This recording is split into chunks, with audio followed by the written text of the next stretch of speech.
Not everyone who looks broke is truly poor, and not every love story begins with roses. She thought he was just a quiet, struggling man. He never said otherwise, but one afternoon changed everything.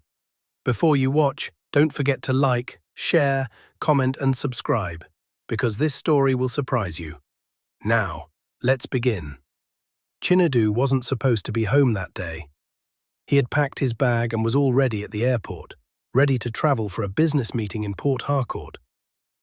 But just as he was about to board, they announced that all flights were cancelled because of bad weather. He sighed, picked up his bag, and went back home. He didn't tell anyone he was returning, not even his girlfriend, Linda, who had been staying with him for the past few days. When he got to his house, the compound was quiet. His security man had stepped out, and the main door was unlocked. As he walked in, something felt off. Upstairs he heard voices, low, careless laughter, a man's voice, a woman's giggle.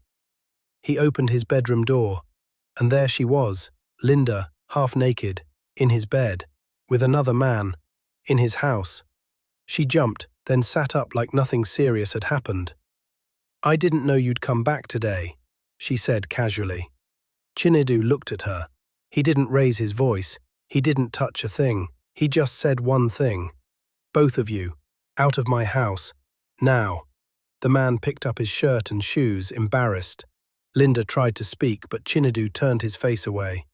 Within 10 minutes they were gone, and silence returned.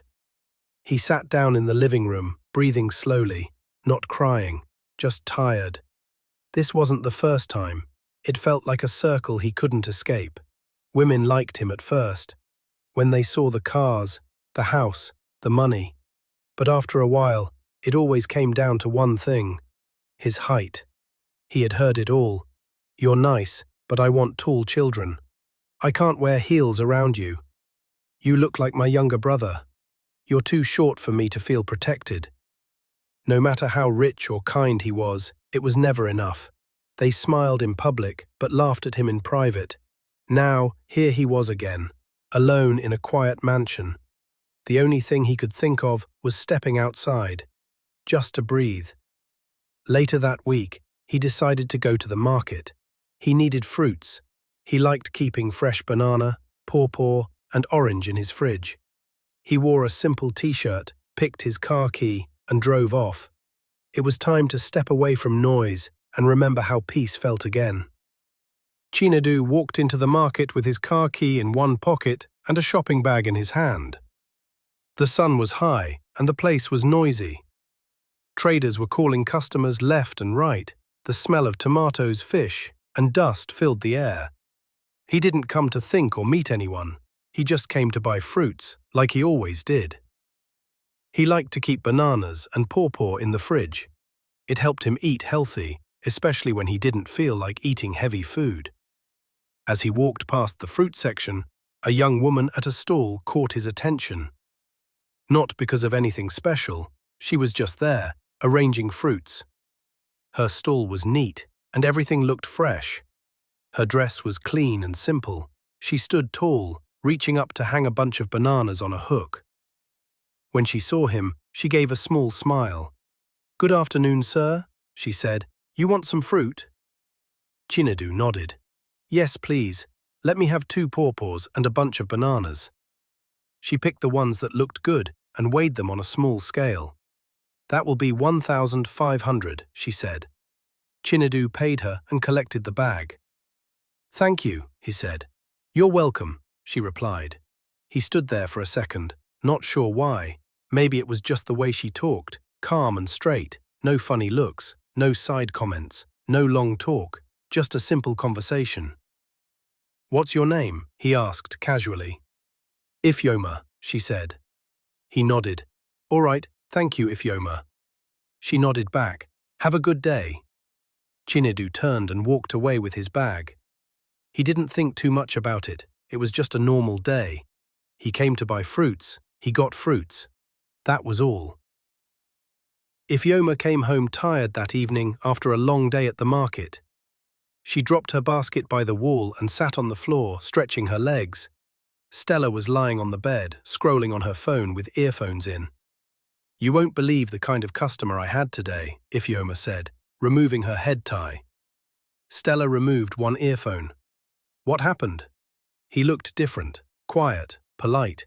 The way he spoke, you'd think he's someone important, but he dressed very simple. Stella raised her eyebrows. "Is he fine?" Ifeoma smiled lightly. "Not bad, but he's short." Stella sat up quickly. "Short, My friend, cancel that thought from your mind, oh." Ifeoma laughed. "What thought? You know what I'm talking about. You're tall and beautiful. Don't spoil your market. I'm warning you now." Ifeoma shook her head and stood up to get water. She didn't argue. She didn't answer. She just went to the bathroom and left Stella talking to herself. That same evening, Chinedu was in his living room, reading a property file. The house was quiet, cold and peaceful, just the way he liked it. Suddenly the door opened. His housekeeper had let someone in without asking first.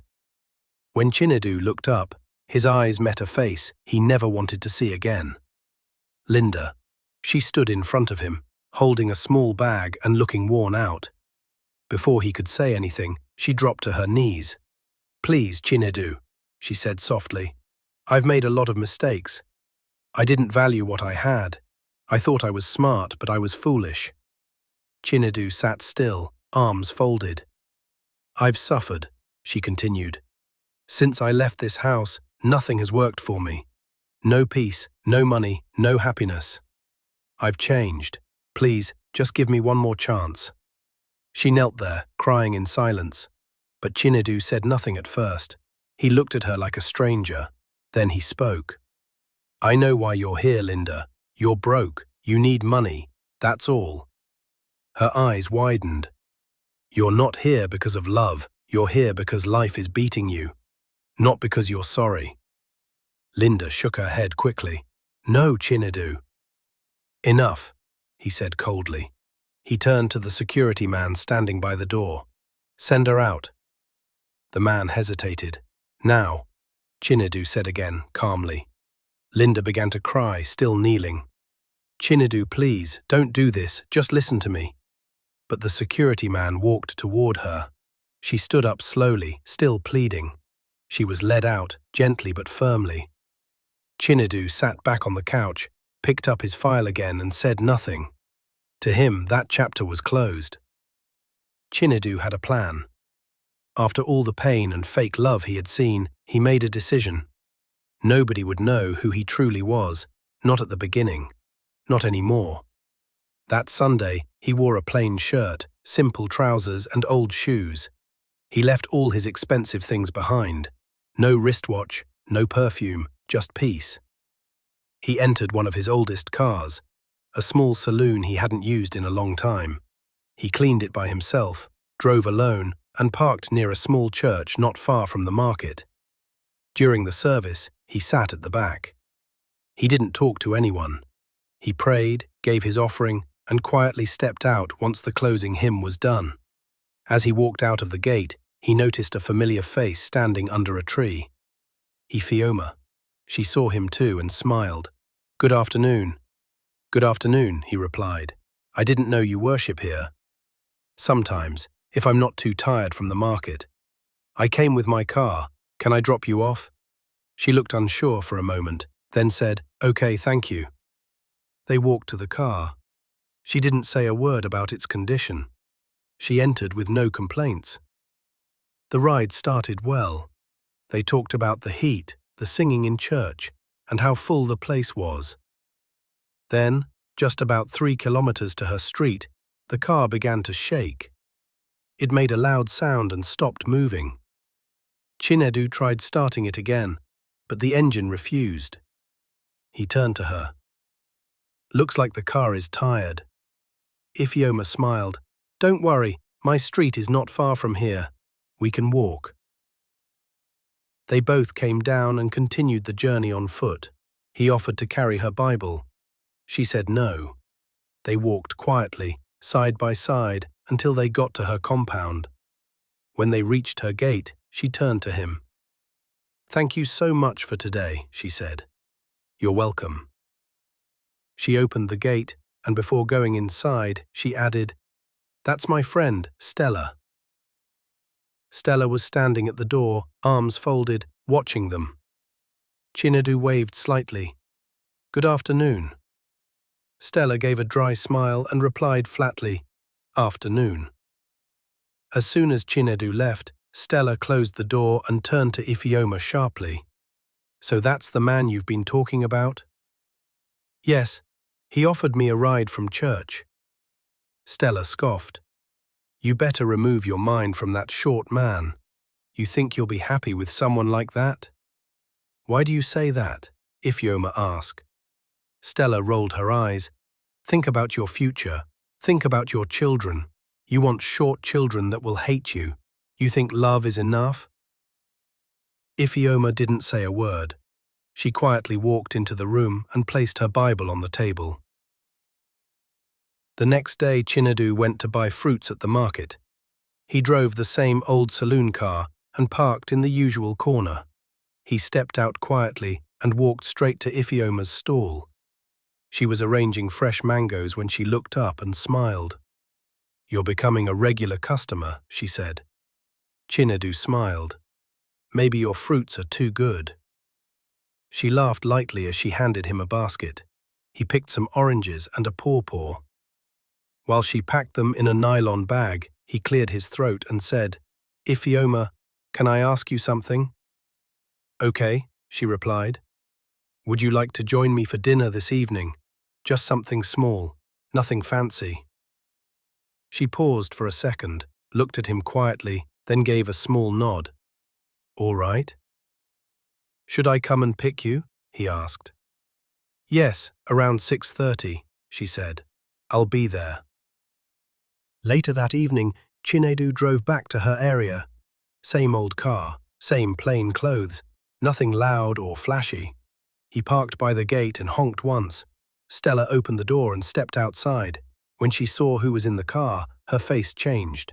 She rolled her eyes and walked back inside. A few minutes later, Ifeoma came out wearing a simple, clean gown. Her hair was tied back neatly. She carried a small purse. As she locked the gate behind her, Stella passed by and hissed loudly. Chinedu noticed but said nothing. Ifeoma also kept quiet. She entered the car calmly. "Good evening," he greeted. "Good evening," she replied. They drove off in silence at first. The road wasn't busy. Streetlights flickered softly as the sun went down. About 15 minutes later, Chinedu parked beside a small wooden joint beside the road. It was a local abacha spot. One big cooler, plastic chairs, and an old woman tying her wrapper as she served food. "This place sells the best abacha," Chinedu said with a smile. Ifeoma looked around and nodded. "I actually like abacha." They both sat down under a tree. The woman brought 2 plates of abacha, mixed with ugba, onions and pepper. She also brought cold sachet water and a bottle of orange juice. They ate slowly, no pressure, no fancy talk. "So, what do you do?" Ifeoma asked in a calm tone. "I buy and sell. Little businesses here and there," he replied. She nodded and didn't ask more questions. No stress, no judgment. After eating, he paid and thanked the woman. They got back into the car and headed home. No loud music, no fake promises, just light talk and soft laughter between them. When they got to her compound, he pulled over. "Thanks for coming," he said.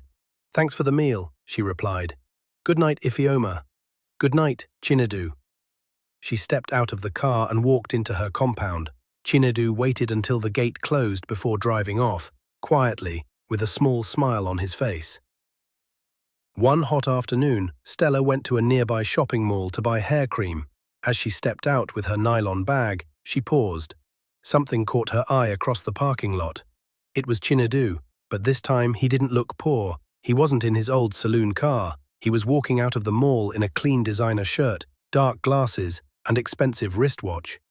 Then he entered a red Ferrari, parked close to the entrance. Her mouth opened slightly in shock. Just as he started the engine, a black Hilux with tinted glass pulled up behind him. Security. The Hilux followed his Ferrari as he drove off. Stella stood there, frozen. "So this man is rich," she whispered to herself. And he's been pretending. Her heart beat fast as ideas started rushing into her head. That night, she sat on her bed, staring at the ceiling, then smiled to herself and said quietly, "I must have this man." From that day, Stella changed. She started advising Ifeoma every day to leave Chinedu. "He's not your type," she would say. "He's too short. What will your children look like? Think, Ifeoma. Think well." At first, Ifeoma didn't take her seriously, but Stella kept repeating it every day, slowly planting doubt. Meanwhile, Stella had another plan. One evening, when Ifeoma was taking her bath, Stella picked up her phone quickly, searched for Chinedu's number, and saved it on her own phone. Later that night, she called him with a strange number. "Hello?" Chinedu answered. "Good evening. Sorry to disturb you. My name is Stella. I'm Ifeoma's close friend. Please don't tell her I called you." Chinedu was quiet. "I just wanted to help you before you make a big mistake. That girl you're following, she's not who you think she is." He stayed silent, listening. "She does hook up. She sleeps with different men. Ask anybody in this area. I know she looks innocent, but it's all packaging." Still, Chinedu didn't say a word. She also has a health issue she's hiding. Epilepsy runs in their family. Don't say I didn't warn you. Then she added, "Anyway, I thought you should know the kind of person you're getting involved with. Be careful." Before Chinedu could speak, she ended the call. He stared at the phone, angry, not because he believed her, but because he now knew exactly who Stella truly was. That evening, Chinedu came to see Ifeoma again after work. As usual, he drove his old saloon car and picked her up quietly from the market. They bought some fruits together, and he offered to take her home. On the way, the car began to shake. The engine made a loud clicking sound, then smoke started rising from the bonnet. Chinedu quickly parked by the roadside. "Ah, not again," he said, stepping down and opening the bonnet. Ifeoma joined him. "What happened?" "This car don't tire me," Chinedu replied with a weak smile. Ifeoma just smiled calmly. "It's okay. Let's walk." So they locked the car and walked the rest of the way, about 3 kilometers, talking and laughing gently along the road. When they reached Ifeoma's gate, instead of going straight inside, they sat under the big mango tree just outside. The air was cool. Kids played nearby. Voices of women cooking filled the background. They didn't rush. They just sat there, 2 people enjoying each other's company. They talked about family, childhood, and the small things that made them happy. Chinedu shared how he once sold phone chargers in traffic. Ifeoma laughed and told him how she used to help her mother sell oranges when she was 10. It was quiet, real, honest. But inside the house, Stella was watching from the window. She saw the way Ifeoma smiled. She saw how Chinedu looked at her, and it burned her chest. "Why always her?" she said to herself bitterly. "Why does she always end up with the good ones?" Her eyes followed them. She doesn't even know he's rich, and yet she's the one he wants? Her hands shook slightly. That night, Stella didn't sleep well. Her face was cold, her thoughts dark, and in her heart, she made a decision. "I must stop this. I will ruin it. She will not have him." The next morning, while Ifeoma was already at the market selling fruits, Chinedu sat quietly in his mansion deep in thought. He was planning something big.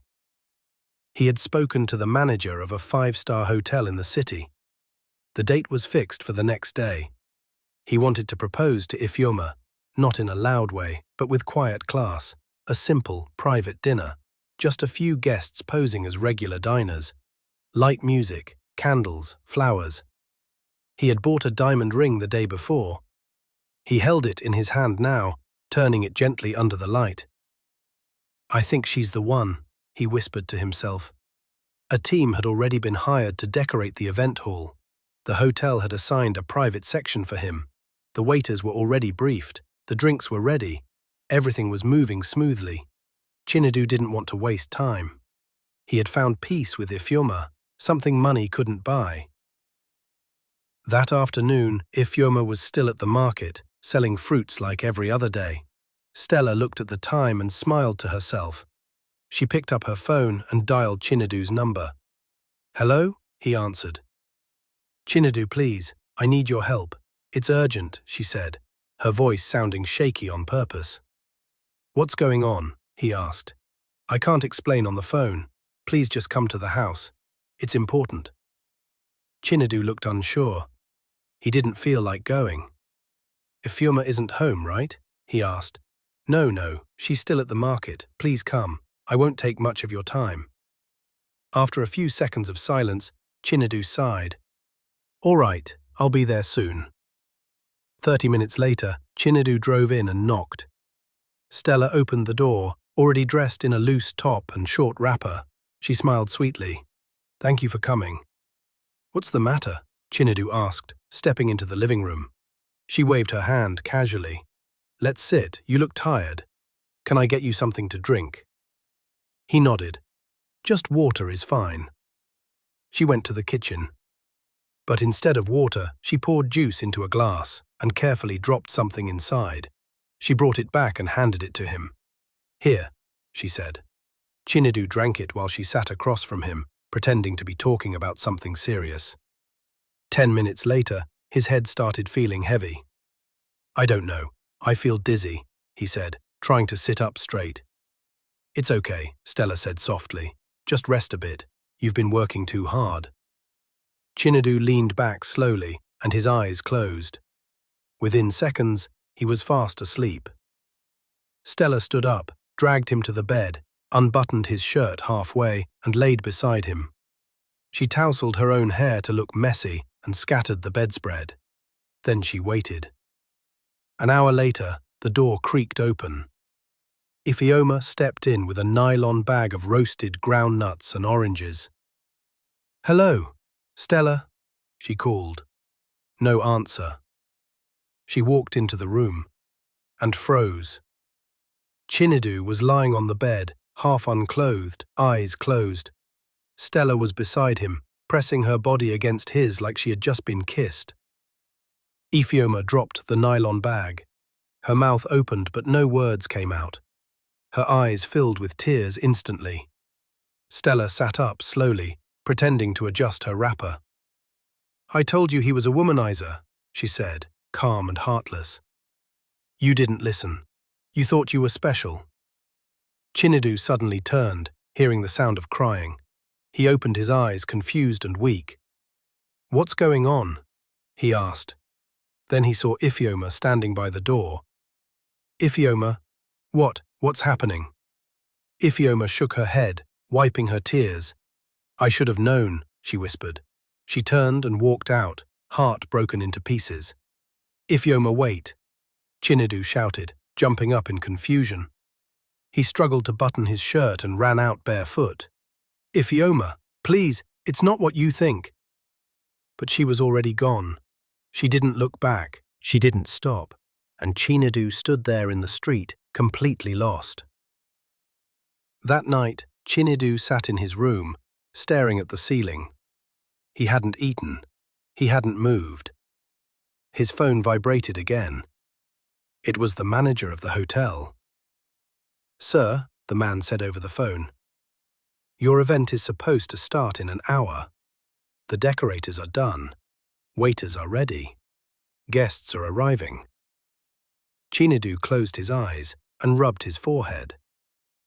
"Cancel everything," he said softly. "Sir?" "Shut it down. I won't be coming." There was silence.